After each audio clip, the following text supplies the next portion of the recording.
Mga kabarangay, kininausab ang inyong Papa Cholo para sa laing sugilanon sa kinabuhi, gugma ug paglaom. Kini ang Barangay Love Stories din ang matag storya usa ka kahayag sa atong mga kasing-kasing. Dali, maminaw ta.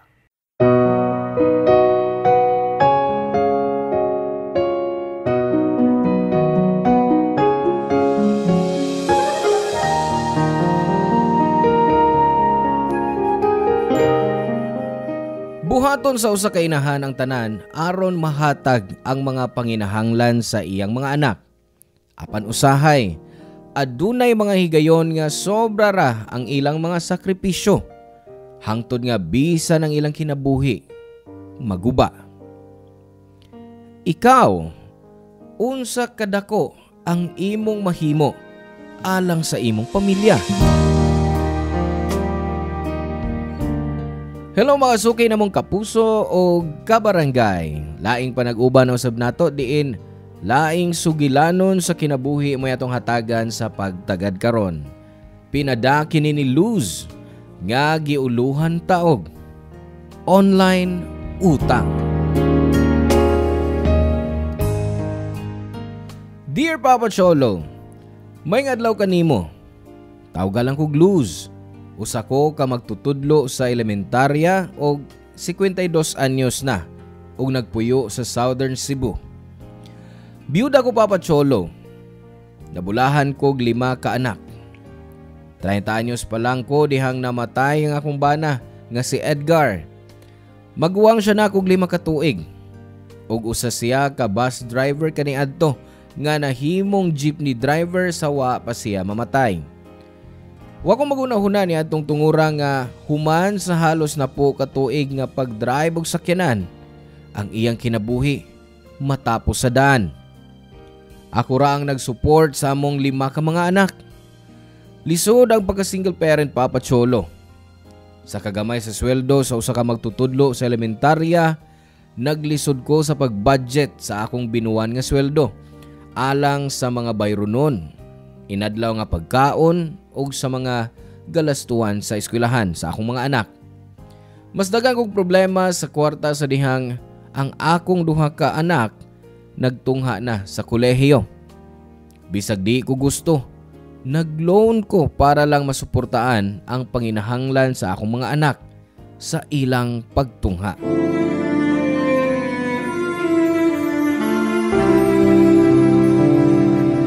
Tessa, maayo kay naabtanti ka. Abi na kog nauli ka na. Ay, wa pa ko mauli kay nagtiwas kog himos mga report cards. Ay, mando ba sa atong principal? O nga naman na kay kinahanglan? Kuan, may ihangyo unta ko nimo. Unsa man? Midterms na lagi nila ni Miguel. Dili sila maka-apil sa exam hangtod nga dili mapirmahan ng ilang permit. Unya, mapirmahan ra sab kini kung mabayran nako ang katunga sa ilang tuition. Uy, di ba bawal naman ang permit-permit? Sa kunay bawaan, di may mong pugnan ang mga tinunan sa pagkuha sa examination. Bisa nagwa pa sila makabayad silang tuition. Ay, ambot ba, oy? Pero maumanay mando sa ilang eskwelahan. Ay, gitorture gyud ang mga parents. Nanginahanglan kag kwarta? Makauunta, pero pandugang lagi sa down sa ilang tuition. Kay duha magud sila nga nag-college na. Ay, sus, ay kauwaw, uy. Giing nanti kang doola lang ko kung magkinahanglan ka. Ay, salamat. Magpabaga na lang yun ko sa akong naong. Ay, way kaso, uy. Oh, pila man imong gikinahanglan? Mga 15,000 unta. Sige. Kuyog na lang nako unya para mag-withdraw. Wa ko'y cash din hi. Ay, salamat kaayo, Tessa, ha? Ay, wa yun ko'y laing kaduulan. Naapa ko'y utang sa 5-6. Bisan si Jenny, inahan sa akong estudyante, nakahuwam sab ko niya. Giuna unta ko nimo. Baw ka, Luz. Ayaw kauwaw nako. Naghansap kay kog utang nimo. Ikaw ang nagtabang nako nga mahimong usa ka magtutudlo. Kung wa ko ron. Buutan yun kaayo kang higala. Dili ka kay baong malimot. Dili lang buutan. Gwapa pa. Ay, sige. Pasagdi na, ha? Makaginhawa ra ka ini-graduate ni Miguel. Graduating naman siya, di ba? Oo, hapit na siya mo graduate. Di na anak kay nurse. Siguro sab, di man sad malain si Miguel kung siya na sa punya pohon ang mutabang sa mga galastuhan ninyo kung mahitabo na. Ay, uha man ko nag-obligar niya sa pagtabang. Pero, maghinaot ko nga maguna-una lang sa unta siya bahin sa pagtabang kung magkatrabaho na siya. Buotang bata si Miguel. Liwat nimo. Maong dili imposibleng tabangan ka adto pohon para sa pagpa-eskwela siya mga igsuon. Ay, hinaot unta. Kay lisod na ang kinabuhi karon, oy. Mas lisod kay na ako'y duha ka anak sa college. Ay, mura na kong mabuang og pangitag asa manghuam og kwarta. Sa atong gamayng sweldo, malabuan pa na ako ang accountant sa pag-budget sa kwarta. Ay, lingin ang kalibutan, Luz. Kung naa ka sa ubos ron, moabot ra gyapong adlaw nga naa na sa kastaas. Ay, maunay problema. Hinay ka imutuyok ang kalibutan. Kanus paghata mo sa ka. Pasensya lang og salig lang sa Ginoo. Oo. Salamat, Tess. Human ko makahuwam ni Tessa, daghan gihapon kong kinahanglan nga bayran sama sa mga bill sa bay og allowance sa akong ubang mga anak. First time na ako nga nakadungog nga naay online application nga pwede magamit para loan. Di na ikatingapa pa tsolo. Kay karon, halos tanang transaksyon online. Gikan sa pagbayad sa mga bayronon, pagkuha og mga dokumento ug unsa pa ang gihimo online. Gidownload din nako ang lending application nga gisugyot ni Tessa. Nalipay ko kay wa kayo requirements para maka-loan unlike sa ubang mga lending company nga nakinahanglan og daghang papeles. Sa ingon nga app, kinahanglan ra nimo nga pun-on ang ilang mga personal nga detalye, magpadaka og litrato og ID og usa ka selfie alang sa pag-verify sa pag-loan. Sa gayon nga kini ma-confirm, mahimo kadayon nga makahuwam og makuha kini dayon nga di na mistil mo biya sabay. Ang maong aplikasyon na nakatabang og dako sa akong kinabuhi aron temporaryo nga mabayaran ang among mga galastuhan. Nag-apply ko og daghang mga aplikasyon sa pagpahuwam online. Tungod niini, nabayaran nako ang pipila ka mga utang nga dugay nang gipaningil nako. Sa akong paghatag og allowance sa akong anak nga si Miguel, natinga siya kay ang kwarta nga akong gihatag niya. Medyo dako kon itandi sa una. Nasayod ko nga masuko siya kon mahibawan niya nga gikan kini sa utang. Mao nga nakahukom ko nga itago na lang kini niya.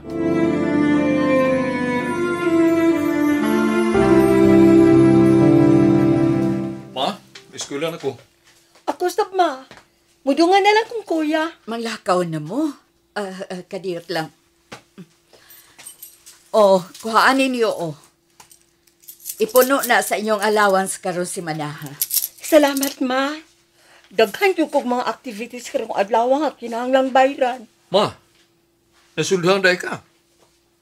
O pamipit sa 15. Ay ko kina nangutang sa ka. Ay, uy. Dili na gikan sa utang. Ay, nag-sideline ko sa negosyo ni Tessa. Kisang Tessa. Akong kauban nga maestra, God. Naa siya'y online business o nidaghan ng mga order nga iyang nadawat. Ni day off man God ang usa niya ka staff, maong nitabang ko. Tinuod ma. Basig nang huwaw na sab ka ha. Ay, di na ko manghuwam hangtod mabayran nako ang ubang kwarta ang akong gihuwaman. Nahibawon na mo, lisod ang makautang. Mao. Pero usahay makatabang man na. Pero kung musobra na, maproblema ka. Labi na nga, bayranan na nimo ang imong utang. Pero nagpadaan kagapos pagbayad tungo sa interes. Maog yun. Ang kunon ko, medyo lisod yun ron. Ni atong buhi pa inyong amahan, may pa man atong pagpuyo. Dili dato, pero way problema sa kwarta. Apan sa dihang nawa na inyong amahan, dito nagsugod ang tanan. Unsay nagsugod ma? Ang atong kinabuhi, nagsugod sa pagkaguba. Nagtuo ko nga maatiman ko kamo o mapadako sa husto tungod lagi kay professional ko. Pero dili kaayo dako ang sweldo sa mga magtutudlo eh. Daghang mga deductions. Nagkadako mo, nitaas po ang ato mga galastuhan. Labi na nga, naana mo sa college. Kabala ka, ma. Makatabar gyapon kuno pohon. Nakakita mo ko part-time job nga night shift, pero sa una, masa kunin mo sugti. Ay, syempre, no. Mabalaka ko isip imong inahan. Gabi pa ang maong trabaho. Gawas pa. Kay bahon man ko ba nga lisod ang imong kurso? Mawad ang kag oras sa pagtuon kung magtrabaho ka pa sa gabi eh. Kuwang ka pirmi sa tug. Basig mapasagdaan na lang nimong imo pag-eskwela o panglawas. Mawagyo ko ni sugot. Oo, pero karon ikaw na siya naglisod. Na, pasagdi na lang na. Misaad ko si imong amahan nga padakon ta moong maayo. Focus lang yun mo sa pag-eskwela. Ako na bahala sa gasto. Ako sa mapohon. Makatabang raw niya ako nimo. O sige ma, mulakaw na mi. Nahala, pag-amping mga anak. Oy, magtuon og maayo ha. Gamita sa husto ang kwarta nga akong gihatag ninyo.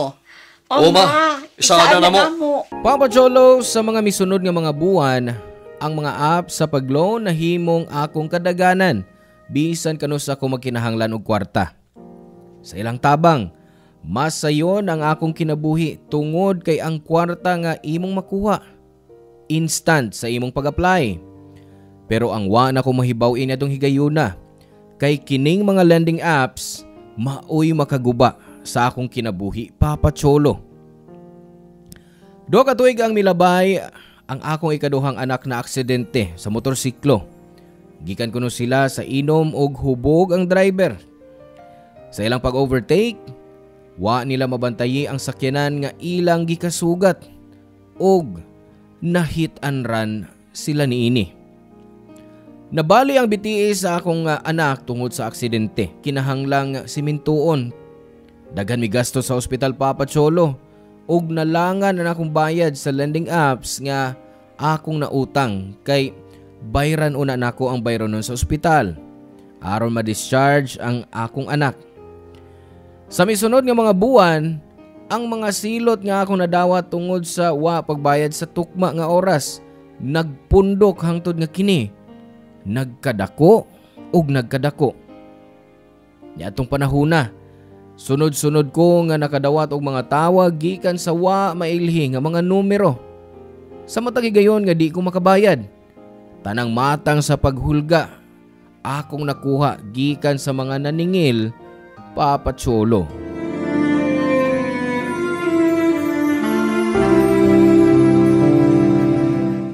Oh, kumusta namang imong anak? Okay na ba siya? Oo, natantang na ang simento sa iyang tiil.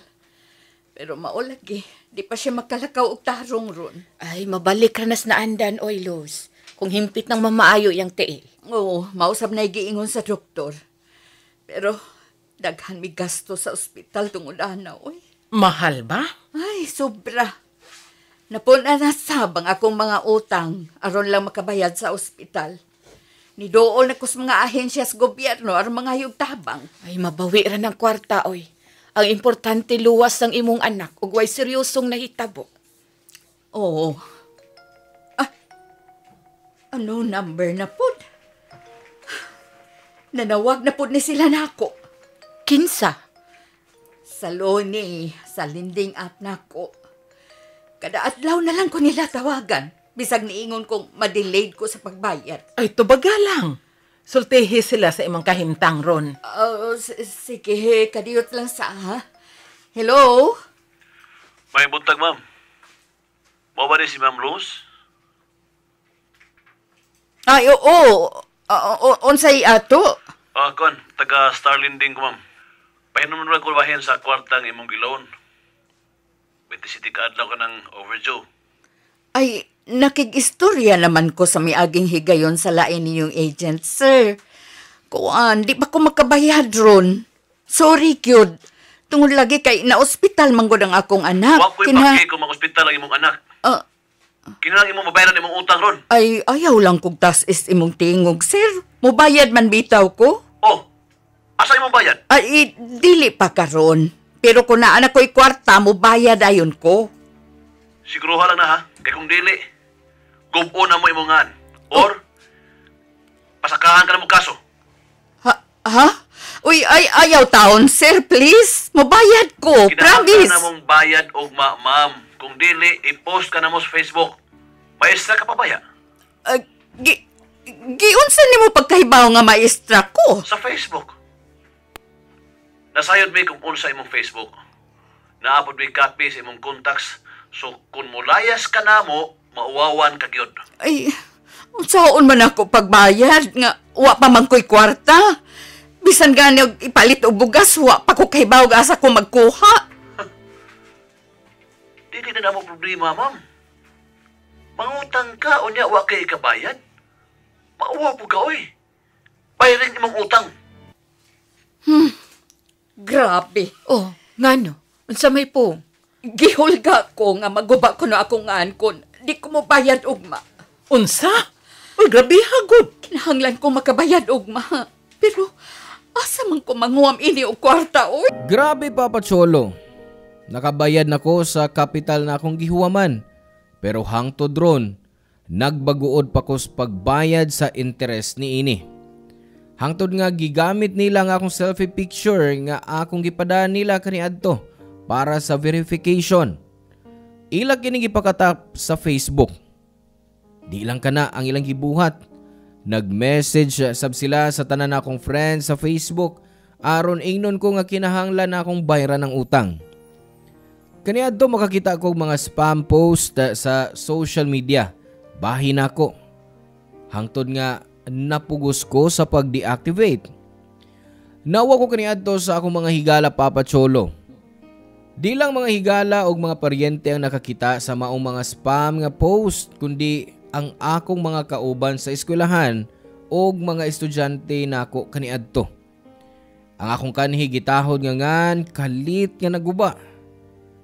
Nauwaw kay ko ato nga time nga wa na ko'y mapakita nga naong sa school. Bisag bagong tuig, imbes nga malipay ko anang buwana, nahimong miserable ang akong kinabuhi.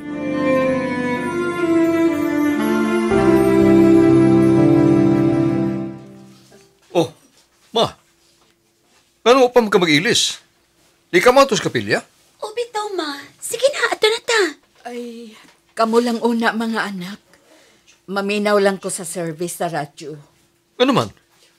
Naglayan mo lawas? Ay, uwa. Kuan, mauwaw lang kong magawas.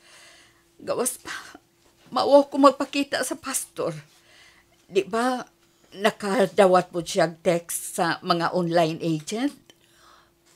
Oh, pasag din na maoy. Mas importante ba pa ang ubang tao kaysa imong pagtuo? Kamo lang una, mga anak. Iampo lang ko para ma-overcome nako ni mga problema. Ma, mas masamot lang kung hisgutan ka kung dili ka magpakita sa mga tao. O makikitaguan. Taro man ka ng huwam, pero giharas ka nila. O makikibuhat nga sayop. Sila ang mauwaw, dili ikaw.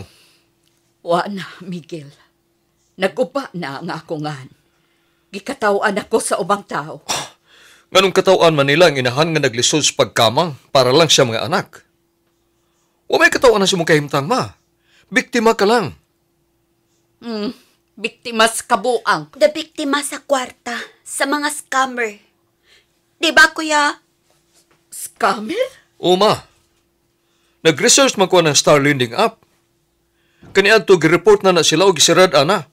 Wala may balik nga dunay lahi na sa ngangan. Nakita na ko sa Facebook ngang uban nireklamo sa bug harassment. Mas grabe pang gibuhat nila. Kung mga scammer, nganong hangtod ron nag-operate man gihapon sila? Maunay wa hibaw, ima. Hibaw na ka din sa Pilipinas. Hinay ang hustisya. Kung pobre ka, dili pa minaw ng imong mga reklamo. Nagpasabot ba na nga dili kay ako lang ang giharas? O ma, ilang ka ikaw ra. Daghang mga tao na himong biktima sa maong app. Sa una, ay binuwag maayo. Magkakwarta ka nga way problema. Pero sa kadugayan, sa mas nahitabo nimo, samuk-samukon ka nga madelayed ka lagbayad bisag usa ka adlaw. Grabe sila. Kuan ma, may kailan kuyas kong classmate. Kadaghan sa geras.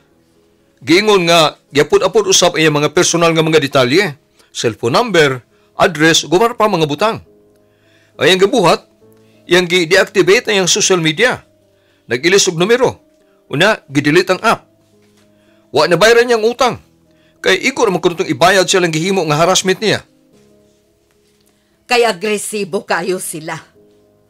Mga white kaluoy. Unya, unsay nahitabo sa imong giingon?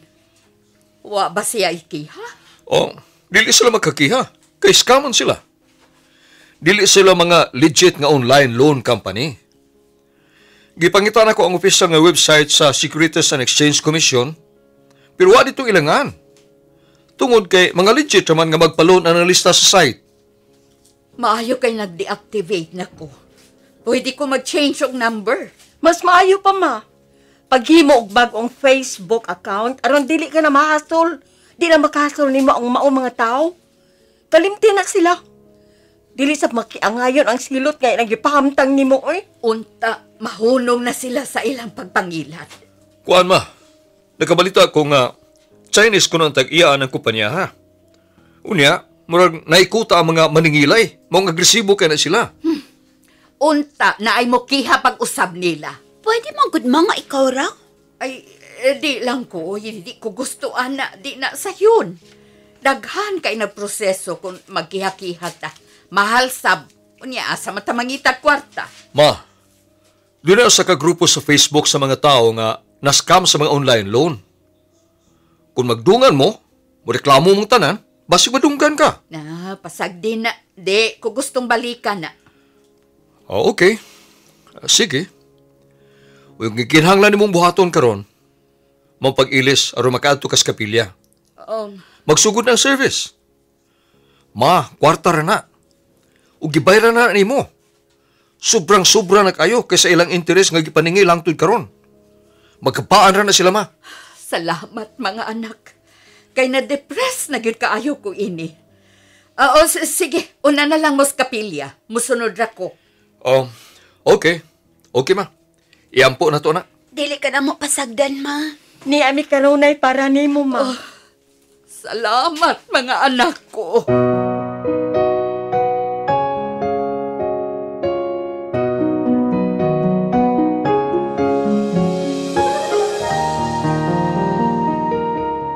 Papa Cholo, ako mulaya sa akong utang. Pagkadawat nako sa akong sweldo, gibayran pa nako ang nahibiling mga penalty sa maong app aron mahuman ang tanan. Di sab ko gusto nga mo give up na lang sa mga problema nga akong naapilan, maong giayo na lang nako. Ug human, akong gidelete ang tanang mga online lending apps. Wag yun kong musuway pag-download niini pag-usab. Sa misunod nga mga adlaw, mibalik ko sa Facebook og naghimo og bagong account. Nag-ili sa sab ko og number para di na ko mahasol, labi na kay sa akong pagbayad, nagsigi na sila og text nako nga mi-offer na sab nga pahuwamon ko. Wa na ko nagpada, Papa Cholo. Nisuway po kong report sa app pero way nahitabo. Hangtod karon sikat gihapon og padayong nakadawat og mga konsumidor nga sama nako nga desperado og wa nay laing kapaingnan. Sa wa magdugay, nahilom ang akong kinabuhi. Sa paglabay sa mga buwan, ang mga tao sa akong palibot anam-anam nga nakalimot sa nahitabo. Ug sukad ni adto, nisaad ko sa akong kaugalingon nga pakunhuran nako ang akong pagpangutang og i-manage nako og sakto ang akong kwarta aron ma-budget nako kini og maayo. Ang akong kasinatian og pagpangutang og kwarta kay traumatic. Labi na sa online loan, Papa Cholo. Gitukod nako ang akong ngan sa natad sa pagtudlo sa daghang mga katuigan og daghang mga tao ang nagtahod kanako. Sa kalit lang nahugno ang tanan tungod kay misalig ko sa sayop nga mga tao nga akong gihuna-huna nga makatabang nako. Anyway, bisag nauwaw ko og naglisod kog pangitag kwarta. Worth it tanan kay nakapag-graduate kog usa sa akong mga anak. Kay bawo ko nga daghan pa kog sakripisyo para sa uban akong mga anak. Bisag madisgrasya og maguba na usab ang akong ngan, buhaton ako ang tanan para lang makatabang sa akong pamilya. Kay kibaw ko nga sa katapusan ang akong gibuhat para sa akong mga anak. Dali nga nakakita og trabaho si Miguel uban sa tabang sa pipila ka mga kaila. Sukad nga nakatrabaho na siya, nahimong masayo ang among kinabuhi kay naa ko'y kauban sa pagpanginabuhi, Papa Cholo. Layo pa sa akong kinabuhi ang akong gipaabot pero kibaw ko nga naghinay-hinay na migsaka og samtang wa pata sa maong kinabuhi. Padayon ko nga magkugi aron matabangan ang akong mga anak nga makabot ang ilang mga pangandoy. Ang inyong forever kapuso o kabarangay, Luz. Salamat kabarangay sa inyong pagpaminaw sa Barangay Love Stories. Hinaot nga nakahatag kini ninyo og pagtulunan og inspirasyon ang matag istorya nga atong i-share diha kaninyo. Hangtod sa sunod higayon kabarangay, ug salamat.